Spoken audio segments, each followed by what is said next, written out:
Hello and welcome to today's lesson where you will learn how to use the import range function, which allows you to copy content from other spreadsheets.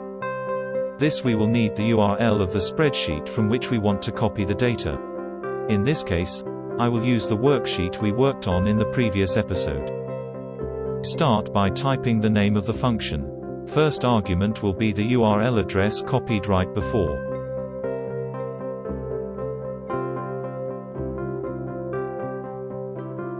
Then we need to enter the name of the sheet as well as the range we want to copy.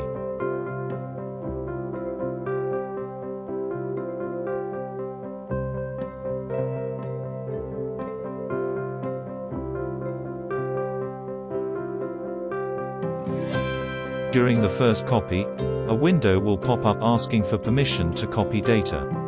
This is a one-off situation, and the next time you copy between these two sheets, Google Sheet will no longer ask for it. This way we pulled data from another sheet. Now we can filter them according to our needs, for example with the query function, which we learned in the previous lesson. In this case, the query function is treated as a data range. Now we only need to mark which columns we are interested in and specify the condition. If you watched the previous lesson, you probably noticed difference in the notation of columns marks. In this scenario we need to use col1, col2, col3 and so on notation instead of A, B or C.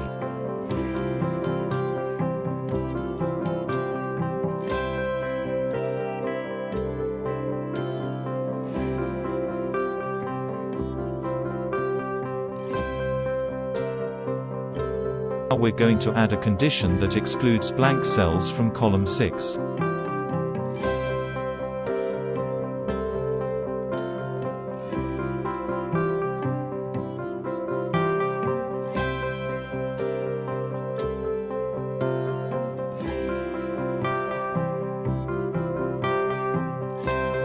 Formula works dynamically, so every time you change the main sheet, the change also automatically appears in the sheet to which we import the data.